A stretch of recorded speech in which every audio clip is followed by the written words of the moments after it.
सरदार हुकम सिंह, थाना बांडो, गाँव गाँव बागवाला का मैं रहने वाला हाँ।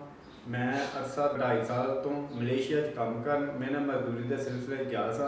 मैं अरसा 2-2.5 साल तो अपने बीवी बच्चों 2 लाख रुपया हर महीने घल्लदा सा। ते मेरी गैर मौजूदगी तो मेरी बीवी किरण दे असद नामी शख्स दे नाल गलत रिलेशन कायम हो गए ने। जे इस वजह तो मेरे सारे पैसे जोड़े ने वो मेरी बीवी ने असद रजा याशियाँ करवा छड़ियाँ ने। मैं 2-2.5 साल तो वापस आया। मैं वापस आ गया फोन पर भी पूछता रहा अपनी बीवी को भी ए मैं गल्लां सुनना वा पिया।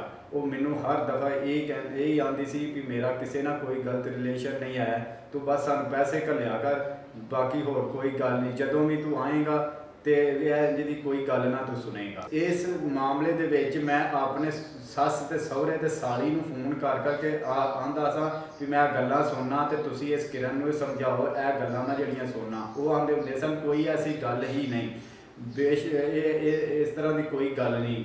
मैं ये गल जानना वा भी इन्हां नूं मेरी सस नूं मेरे सहुरे नूं ते मेरी साली ये सारे रल के इस काम दे विच मुलव्वस है। मैं उत्थों पैसे घल्ले ने, मेरे पैसों के नाल इन्हां प्लाट लिया किरण दे नाल रल के, प्लाट लैके इन्हें स्टाम्प करा लिया, मैनू नहीं इन्हें पूछा। 11 लाख रुपया मैं दिता, इन्हें मेरे सहुरे के स्टाम्प के सैन अंगूठे होए ने। मैं इन्होंने पूछा, मेरे अगे नहीं मन्ने। मैं क्या मैं तुहानूं डकिया सी, मैं तो तुहानूं दस्से नहीं भी जगह लैनी है कि नहीं। मेरे तो बगैर पूछन तो सर इन्होंने ना जगह ले लीए, वो भी जगह के स्टाम्प है, जिस स्टाम्प मेरी बीवी ने अपने नाम ही करवा लिया, वो जगह भी बेच गई है।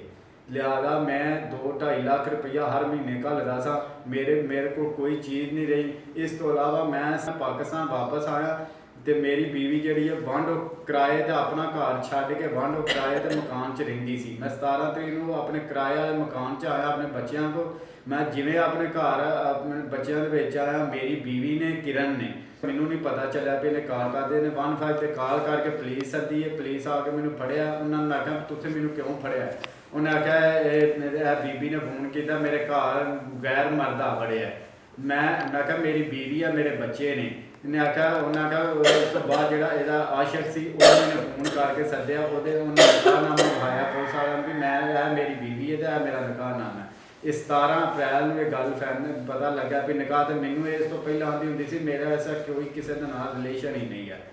लिहाजा मैडम मरियम नवाज साहबा से मेरी अपील है, मेरे बच्चे 17 अप्रैल तो ये आप भी चली गई है, मेरे बच्चे भी लैके रूह पोश हो गई है 17 तरीक तो। मेरे 4 बच्चे ने, 3 बेटे ने 1 बेटी है।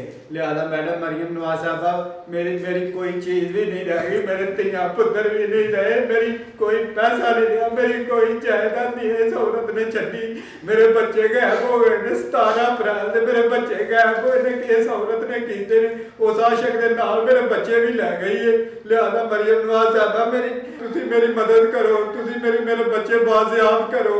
मैं उम्मीद करता हूँ कि तुम मेरे बच्चे बाजियाब कराओगे। थाने जाना वो मेरी गल ही नहीं सुनते, आते ने बच्चे जड़े ने बच्चे माँ के कोल ने, माँ ने लिहाजा माँ ने मदद चेंज करके मुस्लिम होकर निकाह कर लिया, हुण तो बच्चों की कोई लगती नहीं। लिहाजा मैडम मरियम नवाज साहबा मेरे बच्चे मैनू चाहिए ने, मेरे बच्चे बाजियाब होने चाहिए ने, बड़ी मेहरबानी होएगी। असद रजा नामी की शख्स के नाल इस किरण बीबी ने निकाह किया है। ਉਹਦੇ छोटे भरा ने मैनू ये धमकी दी है भी तू रोज़ दिहाड़ी ये गल की जान क्यों नहीं छड्डदा, असां तेनू फैर मार देना, तेनू असां कतल कर देना। मेरी मदद की जाए, मेरी बात सुनी जाए। मैं पुरजोर उम्मीद करना मेरे आला काम DPO CPO साहब से उम्मीद है तो मेरे इस काम का नोटिस जल्द से जल्द ले और मेरे बच्चे बाजियाब करे। मैडम साहबा मेरी बेटी 8 साल की साथ है। मैडम साहबा मेरे पुत्र ने 3 साल तो 2.5 साल तो मलेशिया काम करता था, 2.5 साल तो मैं पाकिस्तान वापस आया। 2.5 साल बाद सिर्फ 10 मिनट वास्ते मैं अपने बच्चों को मिलिया वा। उस तो बाद मैनू इन्होंने पुलिस नेट करके करके मैनू पुलिस के हवाले कर दिता है। मैडम साहबा मेरे बच्चे बहुत मैनू याद होते हैं, मेरी मैं उम्मीद करता मेरे बच्चे मैनू बनाए जान, मेरे बच्चे मैनू वापस किए जान, मेरे बच्चे मैनू वापस किए जान। मेरे बड़े लाडले बच्चे ने वास्ते 2.5 साल बाद मलेशिया च मेरे मजदूरी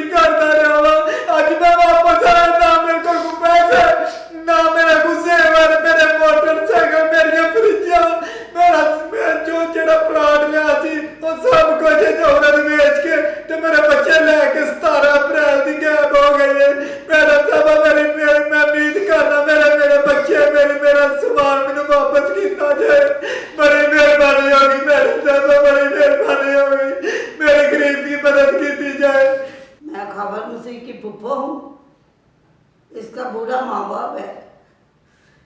6 माह से ऐसे संकट चलता था।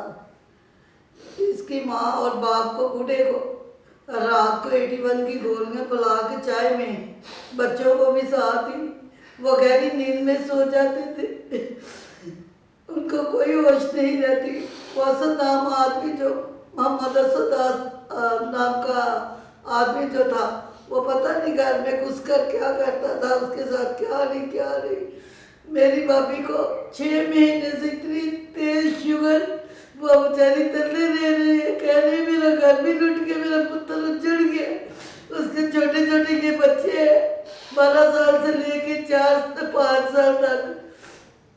बच्चे बेचारे पता नहीं कितना अपने बाप को तरस रहे हैं 2.5 साल से। उसका सारा माल भी ले गई। उसका एक आता था वो भी बेच के चली गई, मोटरसाइकिल भी बेच के चली गई, टीवी एलसीडी फ्रिज सारा इंतजाम था इसके घर में। जिस दिन के यहाँ वापस आया, इस बच्चों के पास गया तो कह रही मैं आपके लिए पानी लेके आ रही हूँ। इसको दरवाजे के अंदर बंद करके बाहर से पुलिस और अपना असद नाम का आदमी ले आइए। हाथ में निकाहनामा पकड़ा। वो कह रहे मेरी बीवी है, ये कह रहे मेरी बीवी। इसको मानो ठाणा में ले गई है।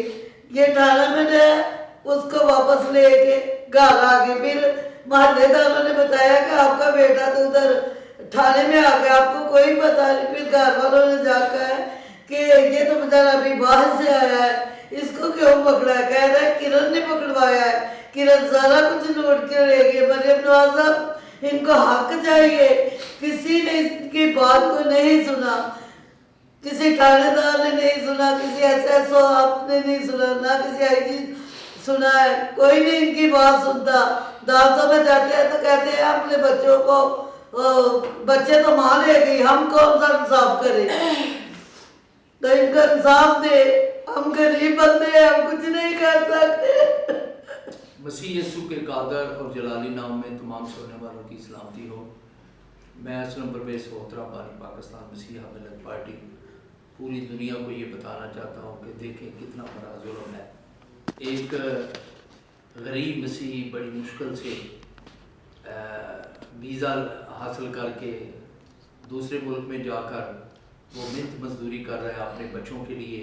पीछे से एक मुसलमान शख्स असद ने इस घर में जो है वो देखा कि खामद घर नहीं है, घर में पैसा वगैरह हर माह आता है, उसको बरगलाया फसलाया उस औरत को और उसके बच्चों समेत उसे अगवा करके ले गया है। ये अगवा है। मैं समझता हूँ कि अब वो छोटे बच्चे जो हैं उन्हें उनका अगवा है। 12 साल बच्चा, फिर उससे छोटा बच्चा जो है, सबसे छोटा बच्चा वो 6 साल का है। अब खातून ने मजहब तब्दील कर लिया है, नाए खामन से निकाह कर लिया है, और सबसे बड़ा जुल्म कि ये सब कुछ करने के बाद बच्चों का वो इससे खर्चे का दावा कर दिया जाकर कराची, ताकि ये गरीब आदमी वहां पर जाए और वो इसे मारे, तशद्दुद करें, इससे रसवा करें। ये जुल्म नहीं तो और क्या है। मेरी तमाम उलमा से अपील है कि ऐसे लोग जो मजहब का लबादा ओढ़कर भेड़ियों की तरह मसीहों को डस रहे हैं, मसीहों का माल मवेशी जो है उसे हड़प कर रहे हैं, उनका इत्साब होना चाहिए। उनके खिलाफ उलमा को फतवा देना चाहिए। अगर कोई इस्लाम से मुतासर होकर मजहब तब्दील करता है तो वो हम उसके लिए एग्री हैं, लेकिन इस तरह अपनी जाती ख्वाहिश के लिए उन बच्चों को अब बताया जा रहा है कि उन बच्चों को वो मजहब तब्दील करवाना चाहते हैं। कैसे मजहब तब्दील करवाया जा सकता है उन नाबालिग बच्चों का? SHO वांडो को भी कार्रवाई करनी चाहिए, CPO गुजरांवाला को इसका नोटिस लेना चाहिए, और खास तौर पर chief justice supreme court of Pakistan को नोटिस लेना चाहिए। ये कहां रोएगा? अब जो कुछ इसका था वो लुट गया, इसके पास तो किराए के लिए पैसे नहीं।